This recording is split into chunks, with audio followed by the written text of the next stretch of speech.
అనగనగా ఒక రైతు ఉండేవాడు. ఆ రైతు ఒకసారి ఎవరింట్లోనో కాకరకాయ కూర తిన్నాడు. అతనికి ఆ కూర చాలా నచ్చింది. అప్పట్లో కాకరకాయ అంత సులువుగా దొరికేది కాదు. అందుకనే కష్టపడి విత్తనాలు సంపాదించి అవి నాటి కాకర పాదుని భద్రంగా కాపాడుకుంటూ పెంచి చివరికి 3 కాకరకాయలు పండించాడు. అవి ఎంతో సరదాగా కోసుకుని జాగ్రత్తగా ఇంటికి తీసుకుని వెళ్ళాడు. ఇంట్లో అతని పెళ్ళానికి కాకరకాయలు ఇచ్చి వాటిని ఉల్లిపాయతో కూరి బ్రహ్మాండమైన కూర చేయమన్నాడు.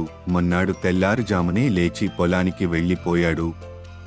రోజంతా కాకరకాయ ఉల్లి కారం పెట్టిన కూరని తలుచుకుని అతని నోరు ఊరుతూనే ఉంది. ఎప్పుడెప్పుడు ఇంటికి వెళ్దామా, ఎప్పుడు కూర తిందామా అని ఆరాటపడుతూ ఉన్నాడు. ఇలా ఉండగా అతని పెళ్ళం బూర్లుముక్కుడులో మంచిగా నూనె వేసి ఉల్లి కారం పెట్టిన కాకరకాయలు వేయించడం మొదలెట్టింది. ఆ వేగుతున్న కాకరకాయలు నూనెలో భుసభుసలు ఆడుతూ మహా మంచి సువాసన వస్తున్నాయి. కూర అయిపోయాక ఆ కాయలను చూస్తుంటే ఆ అమ్మాయి ఉండపట్టలేకపోయింది. రుచి ఎలా ఉందో చూడాలి కదా, ఒకటి తిని చూద్దాము అనుకుని ఒక కాకరకాయ తినేసింది. కొంతసేపటికి ఆకలి వేస్తోంది. నా వంతు కూర, అన్నం తిందాము అనుకుని రెండో కాయ కూడా తినేసింది.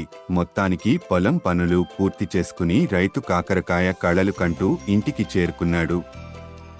భోజనానికి కూర్చుంటే పెళ్ళం కూర వడ్డించింది. ఇదేంటి, ఒకటే ఉంది, మిగిలిన 2 ఏవి అని అడిగాడు. ఒకటి రుచి ఎలా ఉందో అని తిని చూశాను, రెండోది నా వాటా, అందుకే అన్నంతో తినేశాను అని చెప్పింది. రైతుకి కోపం వచ్చింది.